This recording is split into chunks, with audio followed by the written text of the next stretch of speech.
This is the new TC Pride Podcast, episode 79, on location at the Pride 2017 Tretter History Pavilion with Tretter Collection founder, Gene Tretter. Happy Pride 2017. We are on location at the Tretter History Pavilion, and I am here with Gene Tretter. And so it's an honor to meet you. We were here last year, and we saw this beautiful collection. What can you tell folks about this collection? It seems very popular today. Well, basically how it got started and what happened is I realized at a point in time that our history was disappearing as fast as we were producing it. You know, we'd have an event and we'd put out flyers and we'd stand outside the bars and hand out flyers, or we'd hand them out in classrooms, you know, at the university or at whatever organization we went to and everything like that. And then the event would come and go. Everybody'd crumple up the flyers and throw them away. Well, and being a bit of a historian and into that sort of thing, I realized that our history was disappearing and that nobody would ever know that any of these things ever happened, because gays and lesbians also didn't journal. In other words, we didn't go home at night and say, here's what I did today and here's the people that I saw and, you know, here's what happened and everything like that. So I started collecting and saving the things.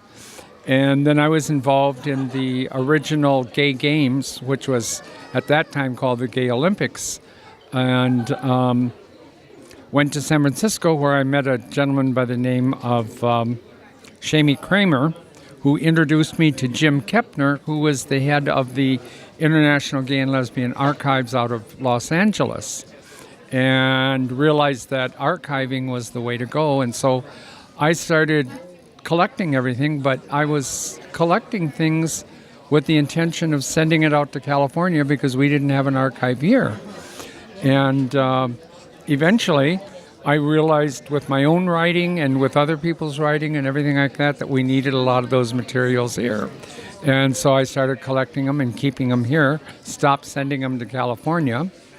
And eventually, as it worked out, when the programs office at the University of Minnesota got their grant for $600,000 from, I forget the name of the gentleman that passed away and left them the money, they said, well, if we're going to have a program in GLBT studies, then we need a library and archive to back it up.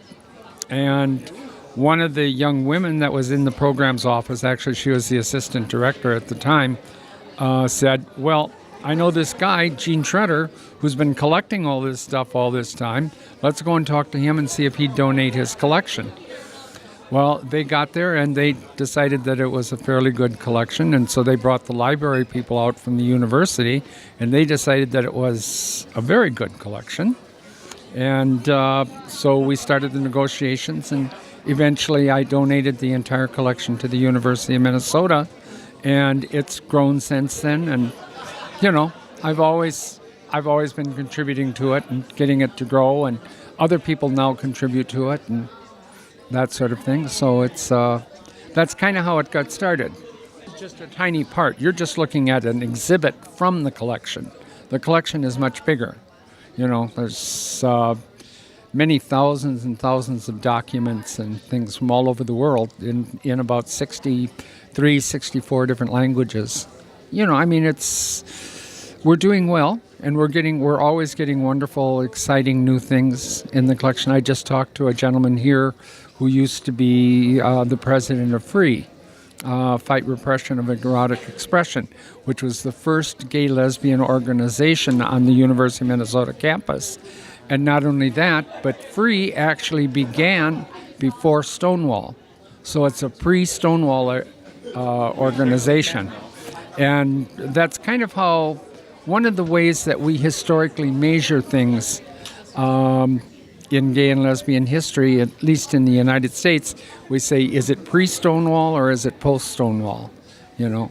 And so, and I was just talking to him, and he said he's got a whole basement full of papers and letters and things from when he was president of FREE, and so we're going to start negotiating with him to donate those things to the collection, and that's kind of how it happens, you know. And you said it's gotten to the point now where just people from the community are donating things to collection regularly. Right. And that's what we want to have happen. We want that to happen, you know, and occasionally we have to, you know, kind of scrounge around and find the money to buy certain things. I recently bought a couple of German books, very significant. One was from the 1700s, and the other one was just published in 1902, called, and it's in German, but it's called Homosexual Art in China. But it's all written in German, and I got it from a friend who actually lives in Colorado, who came across it and wrote to me and said, would you be interested in this for the collection? And I said, yeah. And so he sent it to me, and I'm paying for the book, and it'll soon be in the collection and available for people to use. You know? That is amazing. Before we started recording here, you had talked about your history with the Twin Cities Pride organization. You've been involved since very early on. I was on the first Pride.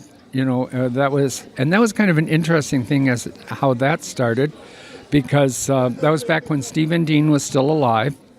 And what happened is Chicago Pride, we're talking about 71. Chicago Pride in 1971 decided to make Jack Baker from Minneapolis, who at that time became the first student body president, openly gay student body president, you know, to be elected a student body president, to make him their grand marshal for their parade back in 71. Chicago's pride has since kind of diminished and gone down. It isn't as big as it used to be. But a number of us found that kind of offensive, and including Steve and, like I said, Carrie Woodward, who now lives in Florida. Steve has since passed away in 1993. And we decided that we wanted to have a pride here, so we started organizing for our 1972 Pride. And we did, and within a couple of years we had a pride. When we started out, actually it's kind of funny if I can, a funny anecdote. The very first Pride, we had almost 50 people that attended, you know, and we attended Loring Park, and then we walked down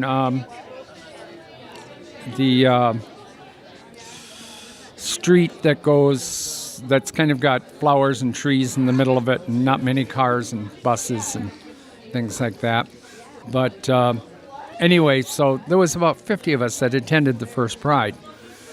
A few years ago, we decided that, well, we want to start thinking about the 50th anniversary of Pride here in Minnesota and what we're going to do. So in the History Pavilion, we put out a book that said, if you were at the first Pride and attended the first Pride and everything like that, please give us your name and address so that we can contact you and, you know, talk to you about being involved in the very first Pride. Now, mind you, we know as a fact that there were only about 50 people that attended that very first Pride. 145 people signed the book. Yeah. I mean, it just shows how this thing has grown and how important it is, and how people want to be a part of that history and want to say, hey, I was part of that history, you know, and I was one of the people that did that. You know, so it's really interesting, and it's nice that people want to be that much a part and everything like that. But it's also a little bit humorous to think that, you know, they 3 times the number of people that actually attended signed the book saying, hey, I was there and I did this and I did that and everything like that. So that was kind of fun. But yeah, there were about 50 of us, and we didn't know exactly what was going to happen to us. We were afraid that we could get beaten up. We were afraid that we'd get thrown in jail. See, remember, in those days, it was illegal to be homosexual, and you could, like I say, be thrown in jail or anything like that. So what we decided, our grand plan for that time, is we had a picnic in Loring Park, and we left half the people in Loring Park with money to bail us out of jail if we got arrested, and then the rest of us had our very first Gay Pride March going down this avenue. And what we did is we walked down that, We walked all the way to 4th Street, which is where the old NSP Electric Company was, crossed the street, crossed over, back across, and then walked back to Loring Park. And like I say, we walked. It wasn't a big march, and we didn't yell and scream. And, we tried chanting a few times and that, but we also didn't really want to get arrested and thrown in jail, and didn't have, we were mostly just kids and didn't have that kind of money to get thrown in jail and have to pay fines and all that kind of stuff. But nothing happened to us because nobody in Minnesota really knew what we were talking about. The lesbians were from Lesbos, and gay meant happy, and they'd kind of look at us and, okay, here's a bunch of kids that want to be happy, so big deal, and everything like that. And for the most part, they just kind of ignored us, and that was our very first Pride. And then, it just went each year from then. And we went from about 50 kids then to now we generally get over 500,000 people each year at Pride. So that's quite a significant increase in less than 50 years, that Pride has grown.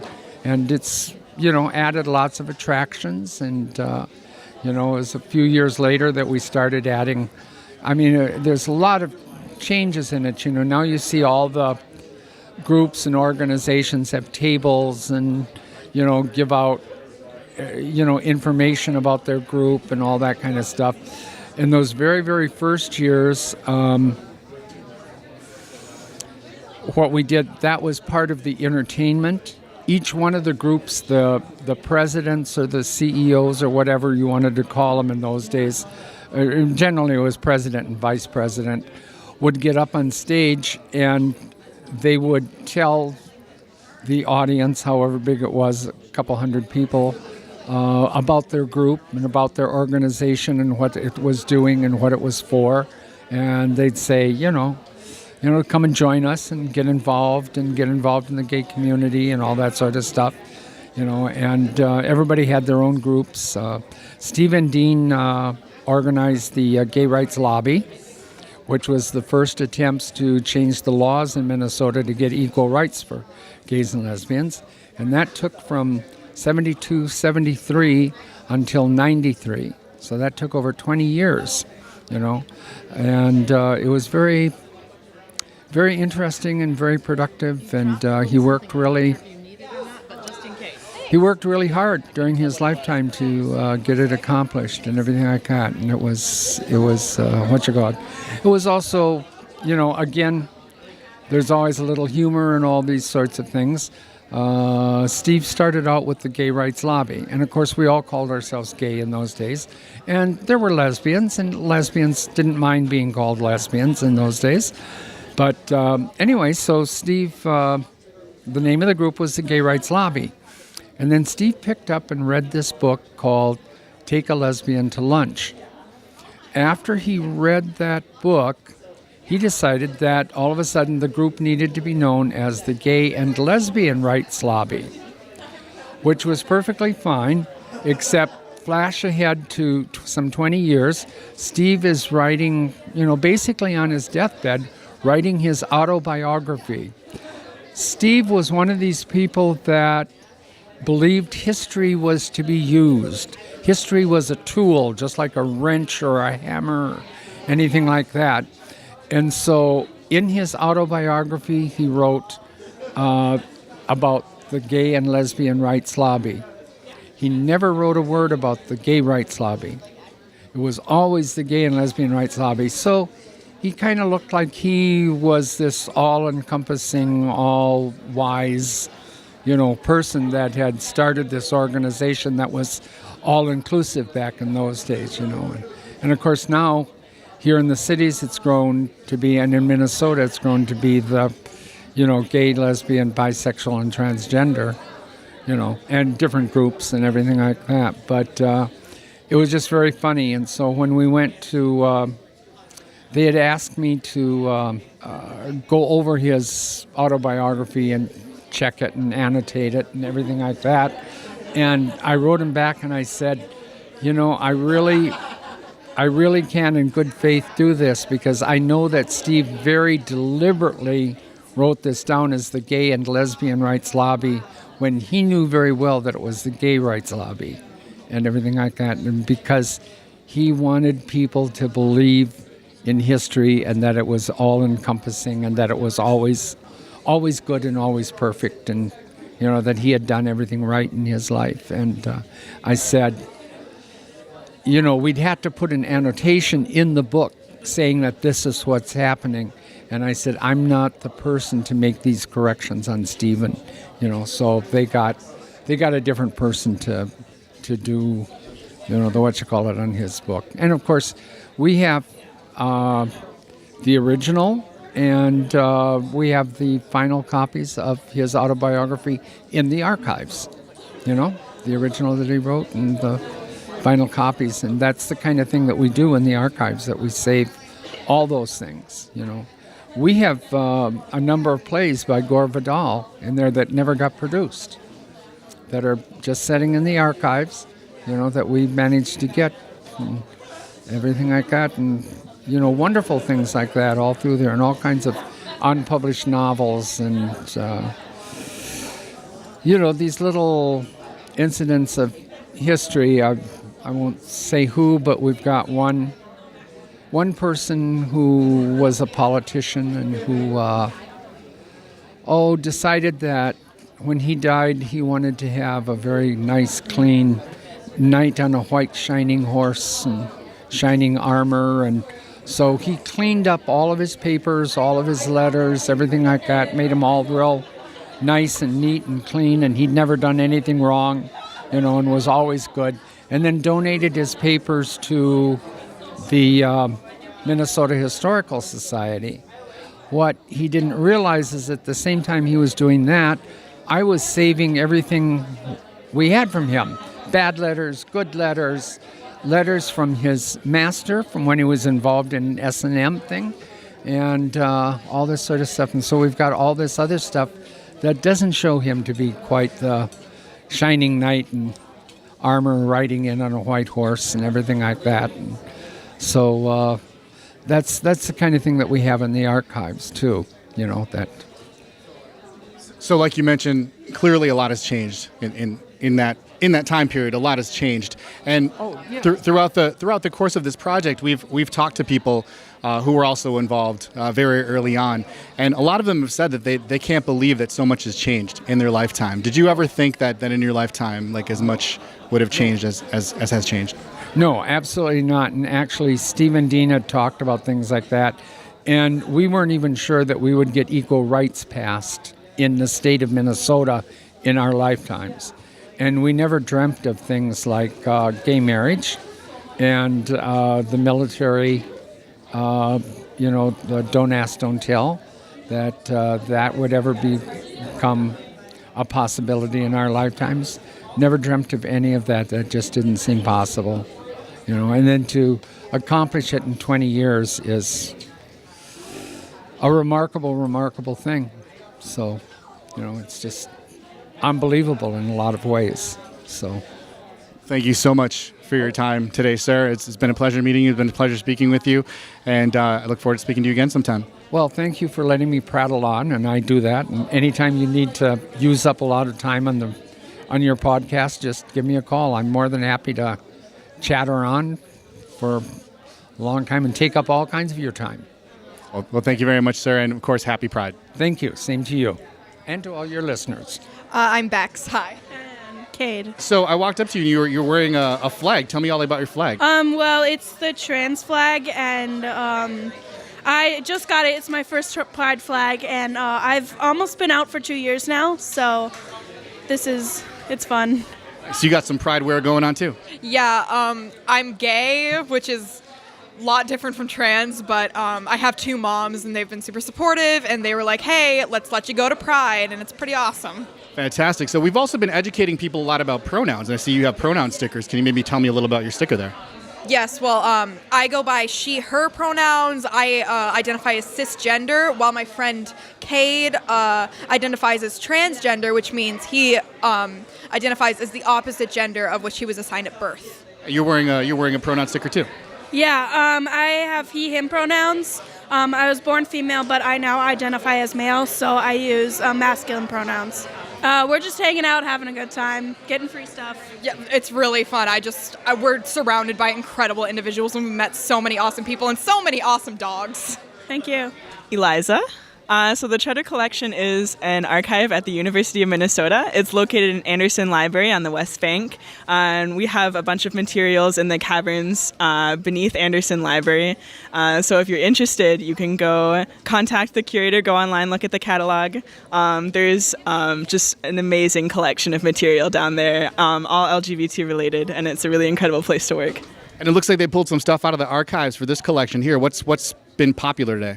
So the exhibit here is basically just a selection of the materials in the archive and research that various people have done over the years. It's a historical exhibit, so it goes by decade from basically throughout the 20th century, and there's also sections on Minnesota history and also lots of content for bisexual communities and trans communities as well. And you are? What's your name? I'm Jocelyn. I actually work, I'm the student archive assistant at the university. I've been working there for about 2 years with Lisa, but I've been working a lot with Eliza over the past 2 years that I've been there too. There is a lot of stuff. I think we do have another section on marriage equality, so there's a lot of information about Michael McConnell and Jack Baker in there and overall marriage equality history in the United States. So those are a couple other interesting points in the exhibit today. If you visit the University Library's website, there is going to be a link to the Tretter collection. And you can find our finding aids on there, so specific information about collections. Otherwise, you can visit the University Library's catalog to find specific books and stuff. Thank you. Anne from Galveston, Texas. What brought you all the way up here? Oh, we have friends up here, so we're visiting. So I've heard that the Pride celebrations in Texas are a little bit different than the ones here. They're pretty crappy, yeah. I've heard that. How's this Pride going? This is really, really awesome here. This is the biggest one I've ever been to. Just aside from Tucson, Arizona, and Galveston, Texas, or Houston, Texas. So no protesters around, so that's a plus. Yeah, absolutely. So we've been asking people about their first Pride experience. Do you want to share your first Pride experience? Sure. My first Pride experience was in Tucson, Arizona at Reed Park Zoo. That's where they have it. It's really, really small. It's like a tiny park. I don't know. I just remember going and hanging out, listening to music, looking at all the booths, just having a good time. Nothing, too special, but somewhere where I felt at home. Nice to be me. Thank you. Lisa Vicoli. I'm the curator of the Tretter Collection in GLBT Studies. And tell me a little bit about this collection. The Tretter Collection is a comprehensive collection of GLBT material from the Twin Cities, Minnesota, across the United States, and really around the world. We collect internationally with materials in 58 different languages. We have right now about 3,500 linear feet of materials, which means millions and millions of pages of content about the GLBT experience. If you think about studying a community of people and how you would go about doing that, you'd want to know what they wrote about themselves and what other people had written about them. So we have published material. One of the best ways to study a community is newspapers, because that's a very contemporaneous dialogue about what's happening, what's important, what people think about. So we have long runs of both local, national, and international publications, periodicals, journals, newspapers. Again, studying that group of people, you'd want to know how they organize. How do they come together around what important issues, around culture, around sports, around spirituality? So we have organizational records. The Minnesota AIDS Project, Twin Cities Pride, Outfront Minnesota, the National Log Cabin Republicans, we have their papers. We have documents from an organization, a GLBT organization in Sri Lanka, because it's not safe for them to have them in Sri Lanka. So we have them at the Tretter Collection.